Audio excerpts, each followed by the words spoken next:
Hello दोस्तों, आज हम डिस्कस करेंगे ब्रेव के बारे में और जानेंगे कि क्या है ये ब्रेव और बैट टोकन और कैसे आप अर्न कर सकते हैं ब्रेव का यूज़ करके।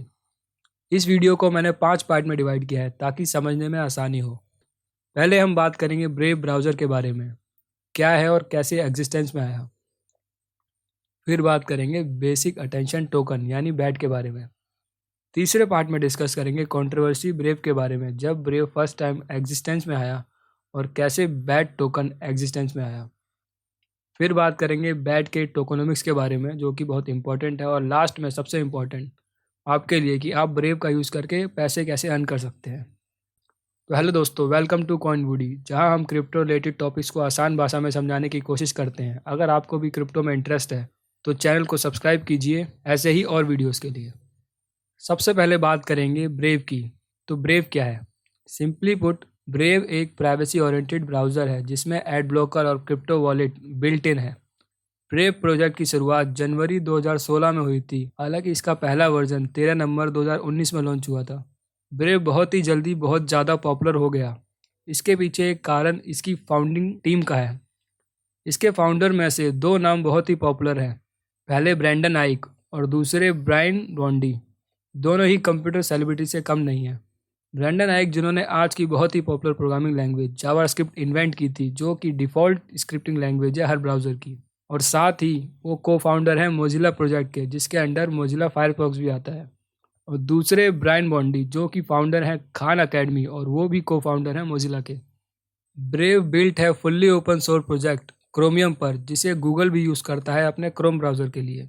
इसीलिए आपने देखा होगा जो क्रोम के एक्सटेंशन है वो एज इट इज़ वर्क करते हैं ब्रेव पर, जबकि मोजिला के साथ ऐसा नहीं है। Brave up to 3x faster है क्रोम से। ऐसा इसलिए हो पाता है क्योंकि ब्रेव पर एड्स लोड होते ही नहीं है, जिससे ब्रेव को स्पीड बूस्ट मिलता है। प्लस ये कम रैम यूज़ करता है क्रोम के कंपैरिजन में।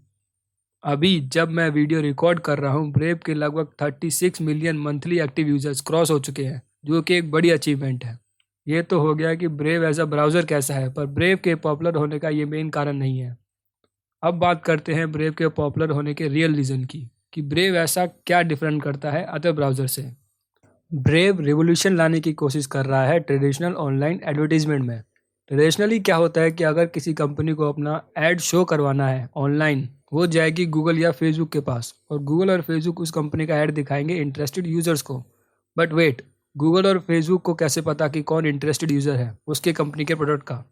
और यहाँ पर कॉन्सेप्ट आता है यूज़र डेटा कलेक्शन का। गूगल जैसे कंपनी यूज़र्स का डेटा कलेक्ट करती है ताकि वो यूज़र्स को टारगेटेड ऐड शो कर सके।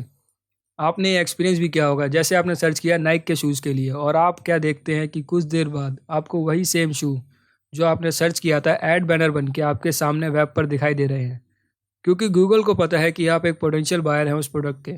बट ये सब करने के लिए यूज़र्स का डेटा गूगल और फेसबुक जैसी कंपनी के हाथ में चला जाता है, जिसके लीक होने की न्यूज़ हम सब सुनते रहते हैं। प्रॉब्लम ये है कि एड्स दिखाने के लिए जो यूज़र्स का डेटा लिया जाता है वो प्राइवेसी ख़त्म कर देता है। इसके सॉल्यूशन में ब्रेव प्रपोज करता है एक बिल्कुल ही डिफरेंट अप्रोच एड्स को लेकर।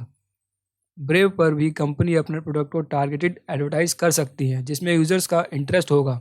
एड्स भी उसके अकॉर्डिंग दिखेंगे, पर ये यूज़र्स की मर्जी है कि वो एड्स देखना चाहते हैं या नहीं। आप कहेंगे कि ऐड कौन ही देखना चाहता है, तो सब्र रखिए, इसका जवाब मैं अपने 5वें पॉइंट में दूंगा। पर ब्रेव यूज़र्स का डेटा कलेक्ट नहीं करता, जबकि ब्राउज़र ही ये कैलकुलेट करता है कि यूज़र की अटेंशन कहाँ ज़्यादा है, क्या यूज़र्स को पसंद है और क्या नहीं। इसमें फ़ायदा ये है कि यूज़र्स का डेटा कभी भी ब्राउज़र के बाहर नहीं जाता, कोई सेंट्रलाइज कंपनी का उस पर कंट्रोल नहीं होता। अब आते हैं अपने सेकंड पॉइंट पर, बेसिक अटेंशन टोकन यानी बैट क्या है। ये एक ERC-20 टोकन है इथीरियम ब्लॉकचेन पर, जैसे कि टेथर और चेनलिंक। बैट को भी फाउंड किया था ब्रैंडन आइक ने ही 2017 में। फन फैक्ट, ब्रेव के बनने के 1 साल बाद इसे फाउंड किया गया था, और क्यों किया गया था इसे अपने अगले पॉइंट में डिस्कस करेंगे। इसे आप कुछ ऐसे समझिए कि ये मनी या पैसा है जो फैसिलिटेट करता है ब्रेव ब्राउज़र के एडवर्टीजमेंट मॉडल को। एडवर्टाइजर्स बैट खरीदते हैं और इसे यूज़ करते हैं ब्रेव पर ऐड शो करवाने के लिए। यूज़र्स बैट रिसीव करते हैं एड्स देखने के लिए, और यूज़र्स ही बैट टिप करते हैं पब्लिशर्स को उसके कंटेंट को अप्रिशिएट करने के लिए, जो कि क्रिएट करता है win win situation users, advertisement और पब्लिशर्स के बीच। टिपिंग डिफ़ॉल्ट यूज़र्स के वॉलेट से पब्लिशर को जाती है, अकॉर्डिंग कि आप कितनी अटेंशन उस पर्टिकुलर क्रिएटर और पब्लिशर के कंटेंट पर दे रहे हो। आप टिपिंग फीचर ऑफ भी कर सकते हैं डायरेक्ट वॉलेट से, और या फिर अपनी मर्जी से टिपिंग कर सकते हैं जब आपका मन करे। Basically bat token economy create करता है ब्रेव ब्राउज़र पर। बैट टोकन ब्रेव ब्राउज़र तक ही सीमित नहीं है, इसे यूज़ किया जाएगा ब्रेव के अदर प्रोजेक्ट्स में भी। अब आते हैं अपने तीसरे पॉइंट में, जिसमें हम बात करेंगे ब्रेव की कंट्रोवर्सी के बारे में और कैसे बैट टोकन उसका सॉल्यूशन बन के निकला। इन जनरल ब्रेव टोकन कैसे एग्जिस्टेंस में आया। बात कुछ यूँ है कि जब ब्रेव को प्रपोज किया गया बैक इन 2016 में, एक ब्राउज़र जो कि वेबसाइट से एड स्ट्रिप यानी ब्लॉक करता है और उसे अपने एड्स से रिप्लेस करता है, जिससे जो पब्लिशर्स एड से अर्निंग करते हैं उनकी कोई अर्निंग नहीं होगी उनके खुद के कंटेंट पर। यह कुछ ऐसा हुआ कि आप मेहनत कर रहे हैं और आपकी अर्निंग कोई और ले रहा है, जो कि कम्प्लीटली अनएथिकल है। इसके खिलाफ यूएस में कई रिपोर्ट और केसेस फाइल किए गए। फिर ब्रेव सॉल्यूशन के रूप में बैट टोकन को लेके आया, जिससे पब्लिशर्स को बैट टोकन में कंपनसेट किया जा सके।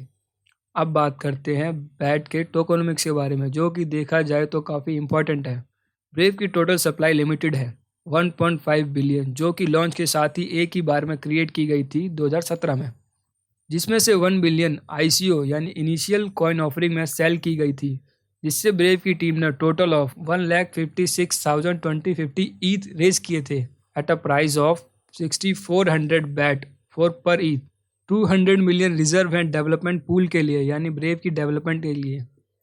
300 मिलियन बैट यूज होंगे यूज़र ग्रोथ के लिए यानी नए यूज़र और पब्लिशर्स को प्लेटफॉर्म पर लाने के लिए और रिवॉर्ड्स बांटने के लिए। बट अगेन कंसर्न यही है कि लगभग 70% बैट की सप्लाई इन्वेस्टर्स और वेल्स के हाथ में है, जिससे बैट काफ़ी सेंट्रलाइज नज़र आता है सोलाना की तरह। खुशखबरी ये है कि ब्रेव ने सोलाना के साथ रिसेंटली पार्टनरशिप भी कर ली। अब आते हैं आपके फेवरेट टॉपिक पर कि आप कैसे अर्न कर सकते हैं ब्रेव ब्राउज़र से। हालांकि ये अर्निंग इतनी ज़्यादा नहीं होगी जैसा कि आपने एक्सपेक्ट किया होगा। लगभग 1 से 10 बैट और कभी कभार 20 बैट भी मिल सकते हैं, डिपेंडिंग कि आपने कितने एड्स देखे हैं ब्रेव पर। और यहीं आपके सवाल का जवाब है कि क्यों कोई ऐड देखना पसंद करेगा जब बिना ऐड का ऑप्शन है। पैसे का चक्कर बाबू भैया, पैसे का चक्कर। आपको ब्रेव पर बैट रिसीव करने के लिए ब्रेव पर एड्स इनेबल करने होंगे सेटिंग में जाकर। पर मेरा मानना ये है कि आपका ब्रेव यूज़ करने का मोटिव छोटी मोटी अर्निंग नहीं, बल्कि ये फास्ट, सिक्योर और प्राइवेसी प्रोटेक्ट करता है, ये होना चाहिए। ब्रेव से पैसे कमाकर अमीर नहीं बन जाएंगे। अगर ये आपको वीडियो अच्छी लगी तो ऐसे ही वीडियोज़ के लिए चैनल को सब्सक्राइब कीजिए। अगर आपका कोई सजेशन है तो कमेंट करना ना भूलें, मैं उस पर ध्यान रखूँगा। Thank you.